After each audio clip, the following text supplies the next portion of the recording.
Welcome back to PopTake, your hot takes on music, pop culture, Everything. and life. My name is Michael. I'm Hugo Filipe. Why is that my full name? I'm Michael Melo, Yeah, in I don't case, know. I If didn't you know don't we were know- being so formal. Well, I'm Michael Melo. I'm Hugo Filipe. There you go, and welcome back to another episode. We have a lot of fun things to talk about today. There's so much. Well, first, one of the topics we'll be talking about is like how important are album covers for a rollout, for an era, like what impact did they have on an artist, which I think is a very interesting topic that we can go into.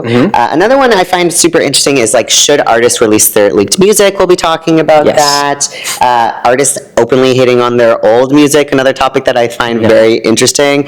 Are TV shows taking too long to be made? Like the huge gap of productions and TV shows getting released. And my favorite topic, we are not dating. We're just two bros with the podcast. The whole topic. Yeah. Honestly, that could be the whole video right there. Yeah. But we'll get into all that today on today's episode. Two bros. Yeah. So, Album covers. album covers, yeah. How important is an album cover to an era? I think very important. I also think so. It's so funny that we're talking about this because I saw an article very recently and it was about like the best albums with the worst album covers, and it's about like albums that were like snubbed because people are like, I'm not listening to this shit. But you know what comes to mind? Radical Optimism. Because I think the singles prior were super fun. Yes. And I do think that it's a very interesting cover. It's beautiful, it's fun. But I think because she did like the whole kaleidoscope Houdini thing, people were expecting that to kind of be where the album went. I think the title is great. It conveyed the message, I think, in a way, but also not. Like, it was like... Yeah, I think, but I just, the hate for it was so strong. Yes. Lord's new album cover for Virgin. Do you like it? At first, when I looked at it, I was a little disappointed because I was like, ugh, like I wanted Lorde to be in it because I love the melodrama. The melodrama was so beautiful.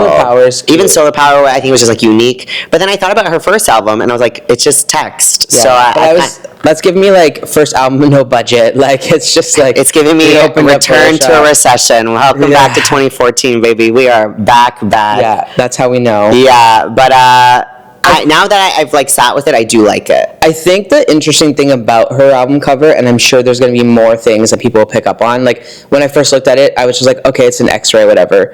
But then I don't know if you caught that. There's a zipper. There's a zip. So it's like Virgin. Yeah, but it's like her.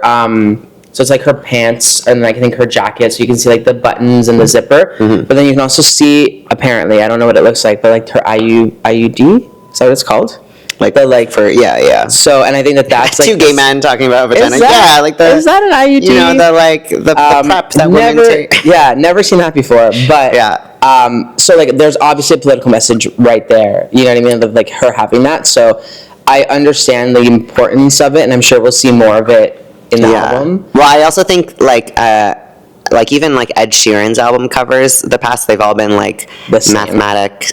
But there was like a style to it. And like also I remember with like Ariana Grande, her first three albums were black and white. Like it just was like the style, and then Sweetener was her revolutionary, we're going in color and things like that. So I do think album covers are so important. A great example is Fifth Harmony's Reflection, because they first dropped this album cover and fans hated it so much. I'm like, why is this a good example? Okay, I'll keep listening. We bullied Fifth Harmony and we're like, what the heck is this? This is not a Disney Channel album. We want a strong girl group. So we hated on it so much that we sent those girls back to a photo shoot. Okay. Simon Cowell paid for it. Good. And we got the gorgeous Fifth Harmony Reflection album. That's the one with like the five of them, and they wear the hats. Okay, yes, iconic. Okay. But before, there was like this album cover, and it's like the five of them walking, and it looked so tacky. I could already picture it. It was just not good.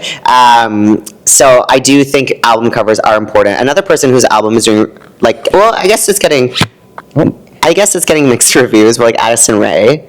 Yeah, I mean, the last single, Headphones On, it's just started to pull me back in. Diet Pepsi obviously was like the hit peak. She kind of fell off of it in the middle there, but The album cover's cute. The typography on it, like the font, Yeah. is so bad. And I hate to bring her up, but Azealia Banks went on like a rant on Twitter just talking about how it feels like she's just trying to like make a brat moment with like the really bad font. And like, I kind of see what she's getting at, because it's like so bad that it's like, who did this? Why did we do this? I think it's intentional to look yeah. like early 2000s or like picnic style. Like, No, you remember but, like, that? It's bad. It's so bad. Yeah, But- well, you know what I felt, and this is not a good comparison, but it looked like Evanescence's album. Like, I just like that text of like that gothic, and I was like, and the way her makeup was done, I was like, this feels so just early 2000s. throw like a grunge filter on it. And Yeah, but you know, I appreciate the vibe she's giving, because I feel like when I listened to her music and I saw the album cover, I'm like, yeah, this fits. Like, this makes sense. Yeah. Did you also see like the notes when you go to pre-order her album on her website? No. It's like it's like the first and last album by Addison Rae, and then it like talks about a bunch of stuff. But I think that after this album, she's just gonna go by Addison. So like. That's really big after your first album. It's very unclear if she's quitting music or just changing her name, but there's a whole bunch of things about like, it might either be like the only album or something, but I think it's the first and last album by Addison Rae. And then she credits herself as just Addison in other parts of that paragraph. Interesting. So I'm excited to explore that once it drops. yeah, we'll see what happens. As someone who also just put an album cover out, and is also someone who had an album cover change in the past, Ava Max. Yes. Because I don't know if you remember, Diamonds on the Dance Floor, I think it was called. Diamonds and Dance Floors. Diamonds and Dance Floor. She first released an album cover. It was like her face, and then the diamonds. And then we bullied her too, I think, actually. I think people did bully her, yeah. And then she changed full it, body version of that, which was stunning. I liked much that. better. I liked what we ended up with, and I did like that album. The new album, Don't Press Play. Can we talk about album titles? Because, like, also that, like, why did she call it that? The album cover is cute. Probably a song, yeah. I know, but like, don't press play on an album is like, I don't know. I think in this day and age where we can like make fun of things, like, I just want to retweet that and be like, okay, girl, like, don't ask me twice, like, you know what I mean? But the album cover is cute. It's like her on this like play button. Yeah. Which also, isn't Ed Sheeran's a play button right now? Well, his new album's called Play, yeah. And I think it's just text to say Play. Actually. Okay. I don't have it memorized. So maybe people will like, maybe she doesn't want people to listen to Ed Sheeran. I don't know. I don't think that's it. I mean, she brought back the chopped hair thing. She did. At Coachella. But yeah, I think it's a fun album cover. I just, and this really does lead well into our next topic. There are certain artists that I feel like just don't break through the glass and, like, for lack of a better word, have their espresso moment. And I think Ava Max is one of them. Like, she makes really good music. I mean, what was her biggest hit? Sweet But Psycho. Sweet but Psycho, yeah. That was like her biggest hit, but that was a weird hit because that song was like so slow to actually like become a hit. And like, I think it was like almost a year of that song being out, and then it just it was like a Lizzo, like, True yeah, Kids like it just thing. like trickled. But like, I actually don't even know, like, that song was a hit, but I don't even know if it was like Billboard. I don't know like where it put her on like the career trajectory or like on the map. I think it's definitely her biggest. Like, I don't think anything from her last album. There's like that. What's the Kings and Queens? Kings. That one's pretty big, I think. I mean, she also does a lot of remixes and sample songs that I think with DJs. The problem with her is that she like pigeonholed herself into being like this artist who just like does samples and like covers, because like some people can't tell the difference. And she has sort of been that girl, and then people don't take it seriously. So I feel like that's why she sort of like reached her peak. And she didn't start that way. Like, Sweet But Psycho was an actual original song. But then she like slowly moved there. Her last couple of singles haven't had samples, I don't think, but they also just haven't hit the same way. But there's a lot of artists that I feel like just can't break through, and I just always wonder, what do they call it? The Kaya Asylum? The Kia? Kia Asylum, yeah. Which, like, it's so shady to Kia because, like, My Neck, My Back is a stellar song. Fair. So, Fair. But, like, you know what? People say that about, like, Camila Cabello. They say it about Meghan Trainor. They say it about Dua Lipa now. Like, which I find interesting because it's like... Meghan Trainor's a perfect example. Yeah. Because All About That Bass was obviously her biggest hit. Yeah. But also, she kind of does the same thing. Like, it's the same sort of sound. Stop. No, it mute is. his mic because I have a stance on this. She did one album that was different and no one liked Shut it. That's the going to be your fuck stance. up. Mike, stop. Tell me your Mute it. stance. Give me the mic. She did one different album. Give me the and mic. People still Give didn't like me it. the mic. It's my turn to talk. Okay, so Meghan Trainor had this great album where she did different music. Okay, she did pop music, but it was like sexy. Pussycat Dolls was a feature. She had Nicki Minaj. It was a stellar album. You know why it didn't pop off? I think it dropped the first week of March 2020. What happened in March 2020? We don't talk about that anymore, okay? But that's why it didn't reach success. So then all the gays are like, Meghan Trainor does the same thing. Da, da, da. No, she does different. She did a different album, and none of you have paid it dust. And now, then she got her second wind again with Made You Look, and everyone's like, this is just all about that bass 2.0. So stop saying she does the same thing. She did something different, and you guys paid it dust. And you know what? If the same thing works, let her do it. You may speak again. Okay, thank you for giving me my mic on my show. Thank you. I love that for me. I love Meghan Trainor. No, I have no shame in saying that. Listen, she did do a different album. That album was great. Mm-hmm. Maybe it was COVID. Maybe people just didn't want it. I don't know. It was great. The Pussycat Dolls song was great. I'm not even going to fight that. But then do it again. I don't know. COVID happened. That was an excuse for COVID. But do something different now. Do something different again. Yeah. But then it's almost like if the same things because Made You Look did so well, she was kind of like, okay, maybe this is just what I gotta do. Because then she had her Timeless album, which was a cute album, but it still had that 50s, 60s inspired stuff. But and that could be her thing. Yeah. We're not asking Lana Del Rey to do anything different. Yeah, exactly. You know what I mean? But I'm saying, I think it puts you into that But if she's good at it, it makes you money, but I think my thing is with her, Ava Max, I feel like people just don't give them the time of day, but they are really strong artists and they deserve the love. And I feel like Meghan Trainor has so many espresso moments, but I don't know why. I would still say she's a B star. I call her a B list, and I love Meghan Trainor. I think that I don't care. At the end of the day, first of all, there's no shame. There's nothing wrong in having a style of music and doing it that. If that's your thing, that's your thing. But I think people love new stuff, and people will not want to listen to the same thing. You know what I mean? They're not gonna. We don't want another espresso moment. You know what I mean? We want something different. If Sabrina Carpenter comes out again, we don't want espresso 2.0. We're gonna want another big song that's gonna give us that same thing, right? Mm-hmm. So I think that's why artists like this, who have their niche, have a hard time doing that. But just to play devil's advocate, because I feel we say to artists, we want to hear something new, but then Camila Cabello did that with CXOXO, and people were like, what is this? This is a totally different sound. It's literally a big Venn diagram of just culture, timing, luck, everything that goes together. And at the end of the day, we really only have every year there's a song of the summer. You have one chance to be the song of the summer. Yeah. You know what I mean? It's to have the espresso moment, you have one chance once a year. So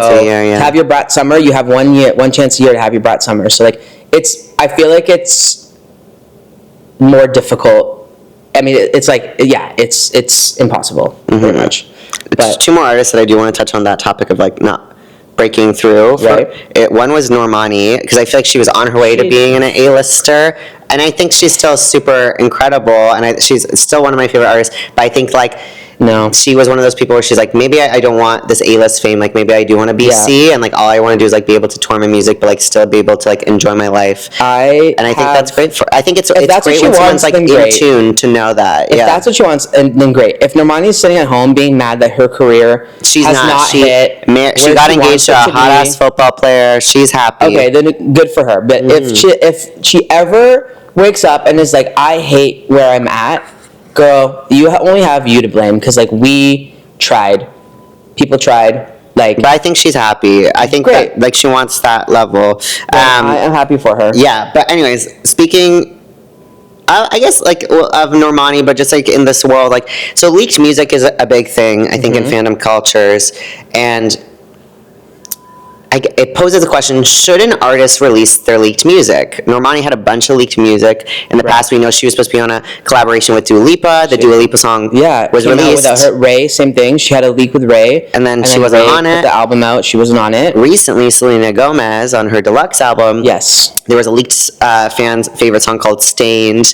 People were begging her to give it to them. and like I think it's probably been like 10 years. Oh, probably not 10, but like maybe A 8, while. 7. Like Yeah, enough that enough because it was around the fetish era, and she was like, okay, and then she put it on the deluxe, and so it begs the question: should artists release like leaked music? I say yes. I agree, because like here's like, I mean, from the practicality of it, although like it probably, obviously these artists pay so much money to get songs out and pay producers and stuff, but from the practical sense of it, like especially if it's on TikTok and it's like becoming a trending sound or something, like capitalize on it. Like Lana Del Rey has done that. Like there's been so many artists that have like something's hit. Gracie Abrams did that with From Close TikTok. to You, because it was like from a very old like Right. snippet leak, and she had at the time. I mean, Doechii right now with Anxiety, right? Like, Yeah, that was, a great like, example. Literally a YouTube cover. You know who should have done that?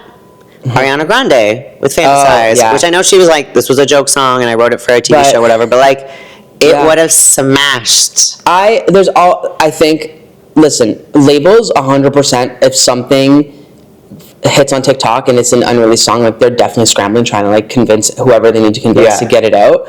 I feel like it's usually like a producer or artist or some behind the scenes thing doesn't work out. Right. But I do think that artists should, especially if they also like it. But some artists are also so married to the vision that like they don't want to do that. Like it's not part of the era or like where they are in their life or something. Addison Rae was a good example though, where she she was like kind of working on a different song already, but because that EP leaked, she was like, all right, you guys can have it. And we were happy with it. It was a good EP. Yeah.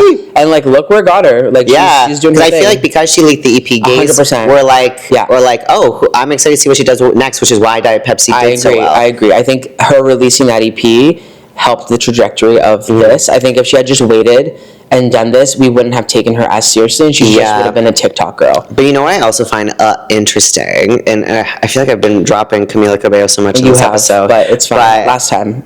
Okay. She had a song called Scar Tissue that leaked.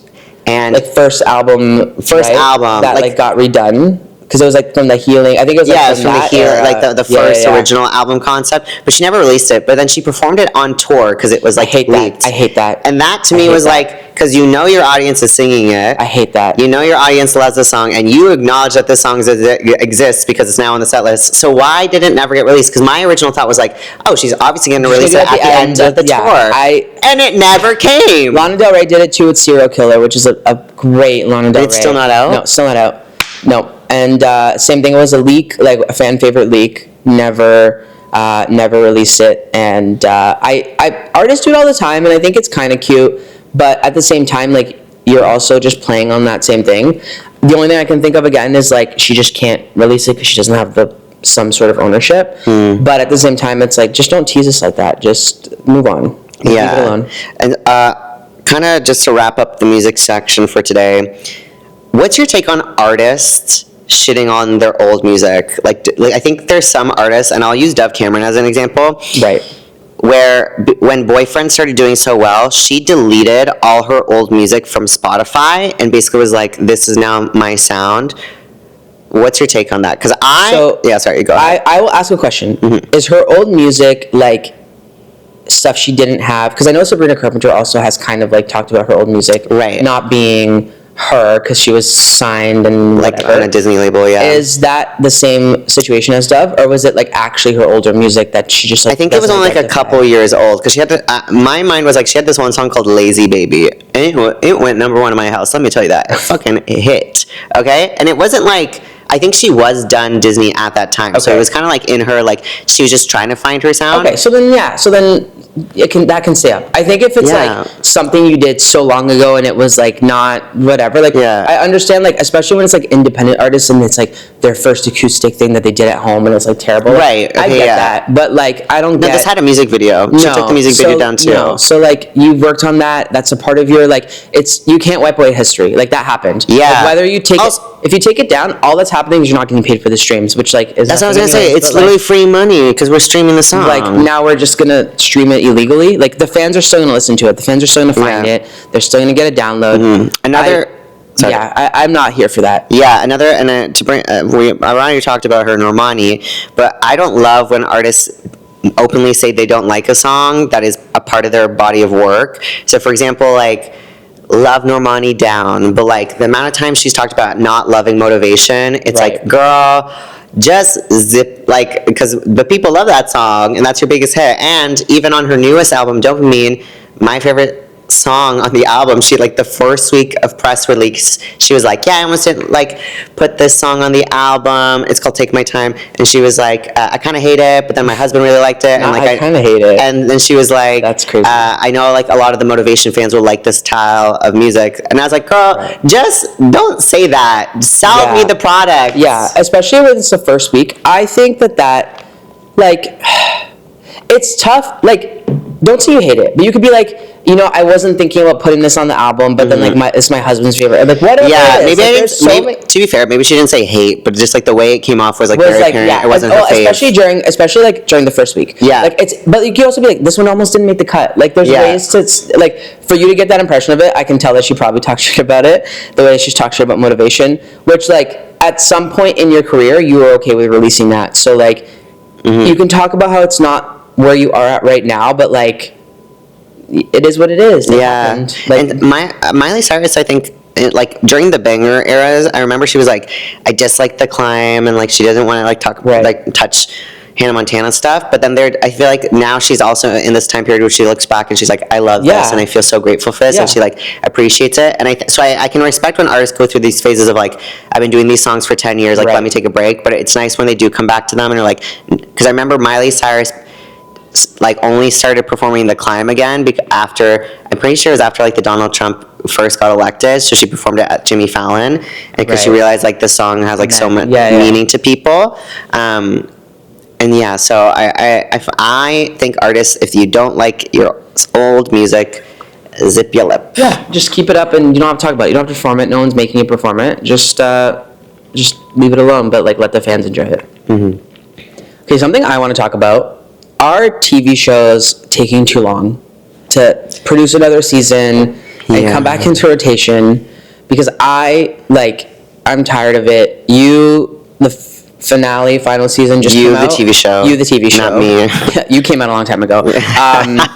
But you, the final season on Netflix is finally out, and I have no idea what's going on. Like, I stopped watching it a while. Like, I'm like 2 seasons behind now because Yeah. that already took so long. Well, I think the other thing But- which Netflix has started to do, which really killed it for me, was breaking it into like one season into two parts. yeah. Because like I think I watched season 4 part 1, but I never ended up watching part 2 because I was it like, was like another 3 months or whatever. Yeah. They just did that with Squid Game as well. Like, it's like, I think the last like 3 episodes are in June, but the first half of the season was in January or February. yeah. Well, another like Wednesday is coming back, season 2.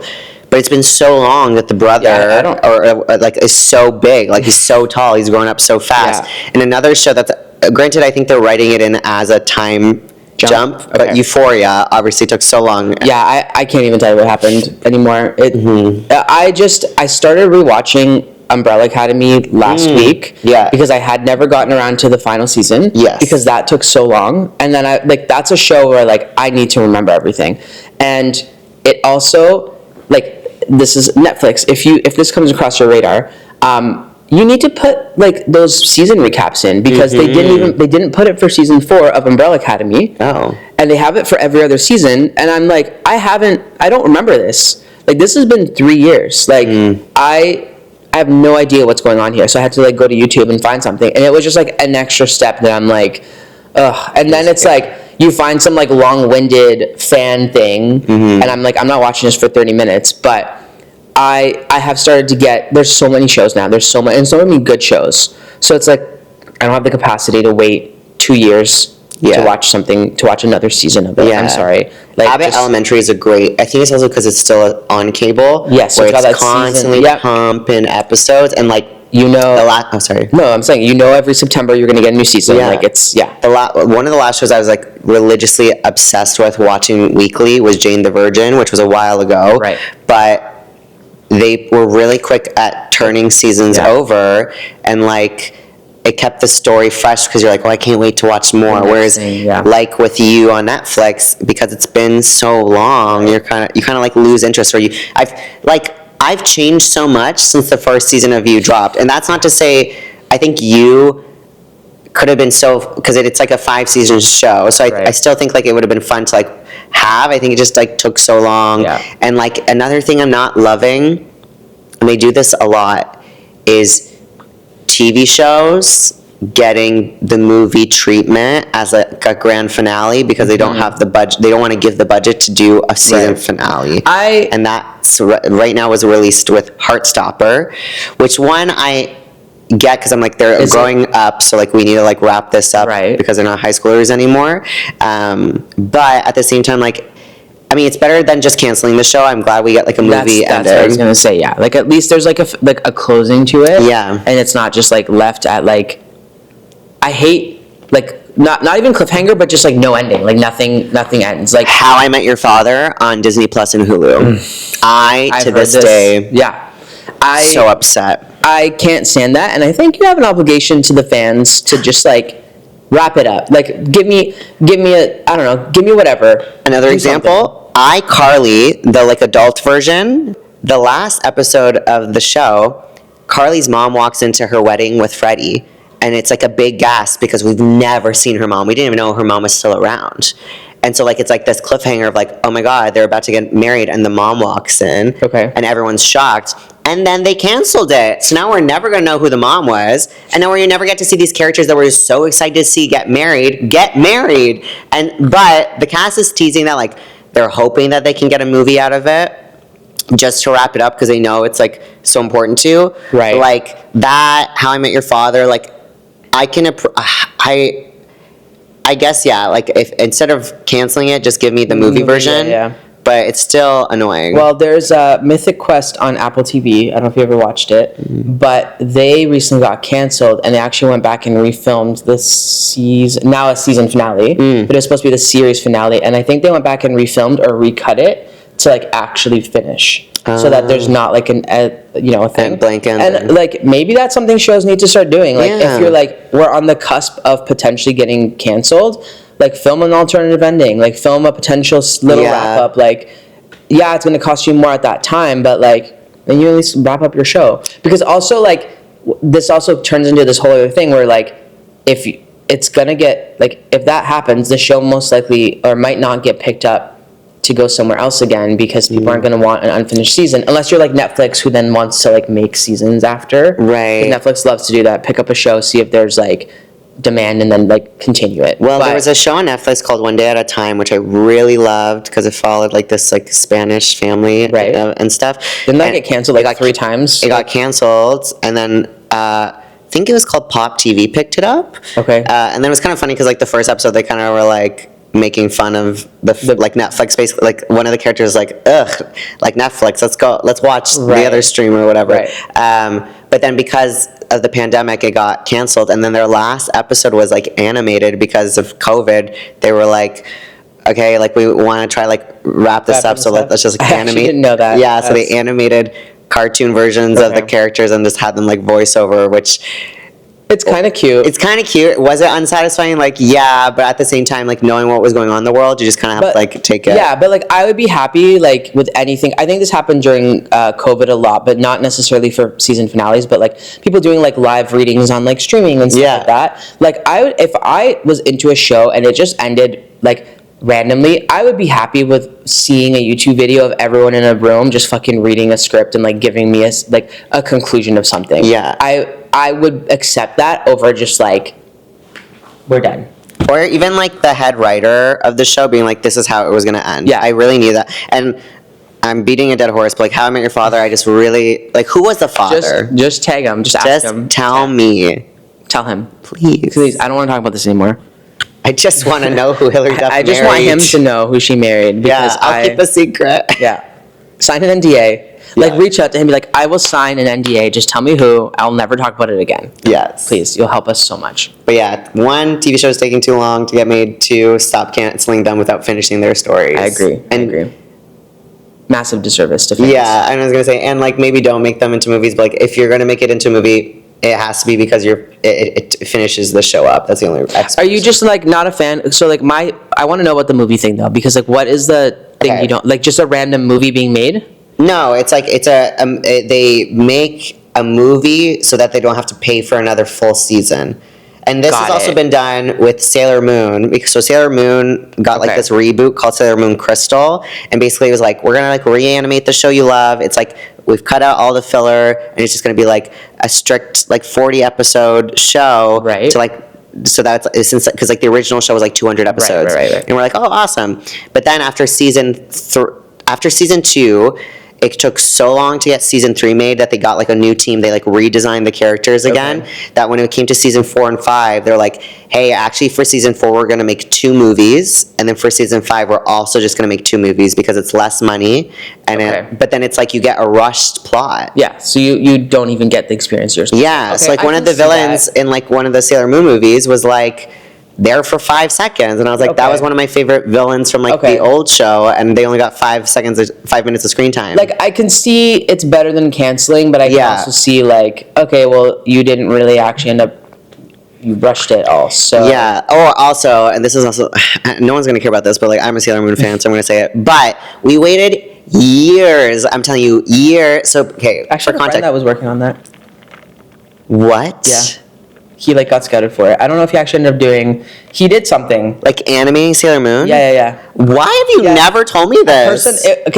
Friend is like a loose term. I don't know where I met him, but somehow we connected on Instagram. He like came to Toronto for work. We like hung out, and he was doing like a fan animation of it. But then he told me that they reached out because he was like reanimating it himself. He's like an animator, okay. and he had like a bunch of these concepts on like YouTube.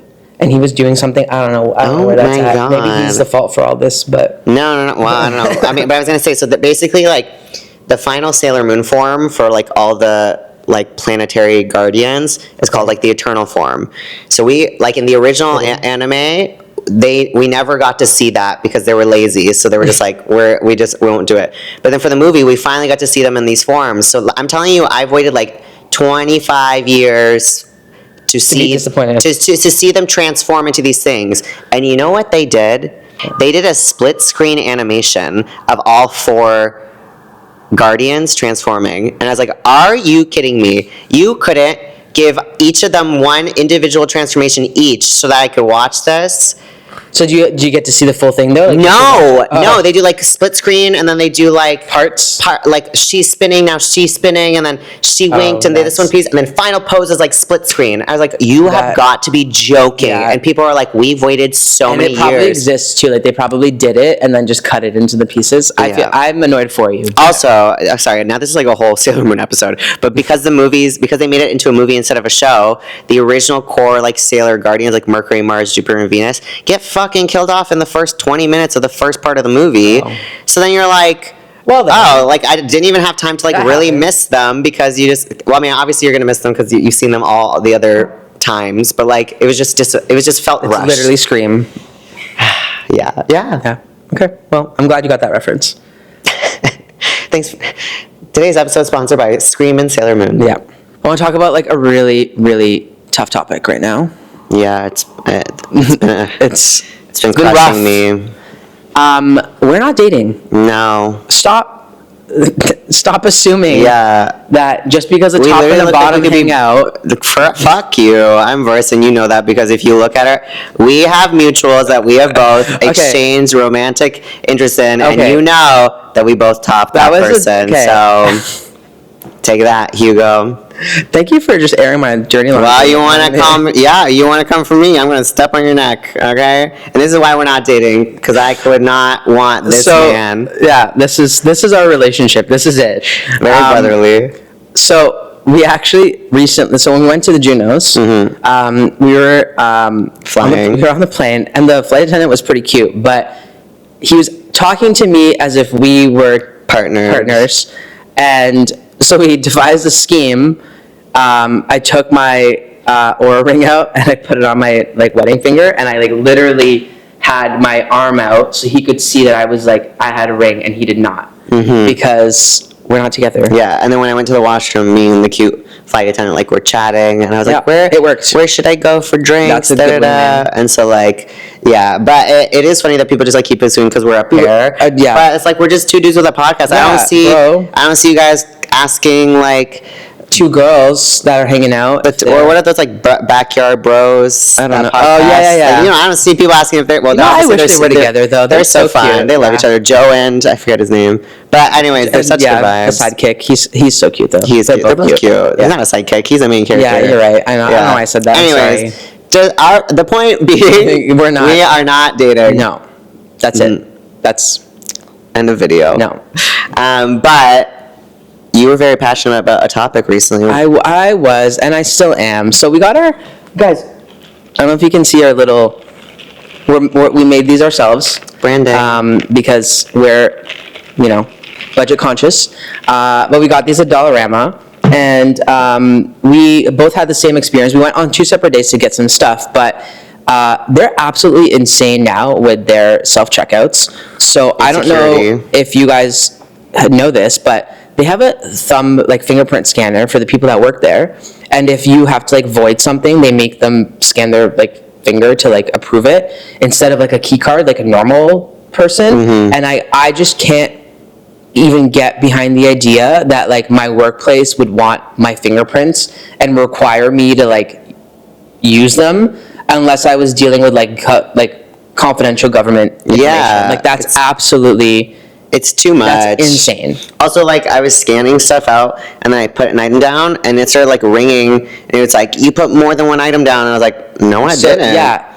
And so then, the girl had to come, and I was like, look at what I scanned, and look what's there, and she's like, yep, da-da-da. So, and I was like, these computers trying to make me look like I'm fucking stealing. How they determine that, it's not by weight now. They have a camera on top of you, pointing down, and, watching what you're doing, and essentially, if they think you put more than one item down, then it shows you a video of you putting the items down and circling it and being you put this down. It's Dollarama. It's Dollarama. But also are you I can't fathom just all of that surveillance. Even why do they have more security than Gucci? Yeah.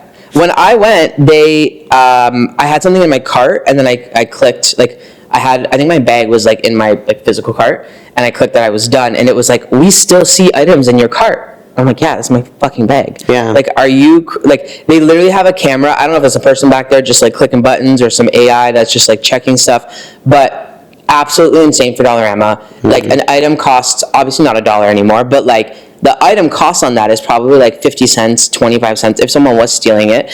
But all of this to just not pay people, just pay people. If you had someone working, all of this would be gone away. Yeah, well, that's my thing with self-checkout, because I'm I'm doing the works, and then it's people, they're why don't you just pay your employees, and then we just go back to the way it used to be? I don't know if it actually ended up happening or if it was just a trial, but in the States, Walmart made self-checkouts a membership that you had to pay for now to use a self-checkout, or else you have to go to people, and they do that so that you have to scan your membership, and now they have your info so that if you try and steal from the self-checkout, they can literally go in and see who you are. Crazy. And so they actually made, this was a year ago. I don't know if it actually ended up happening or if it was a trial somewhere, but companies are so greedy. Yeah, I'm are you just fucking pay people? Just pay people to work, and people won't steal and stop raising prices. For this maybe stop raising. Looking at you, Mr. Loblaws. Yeah.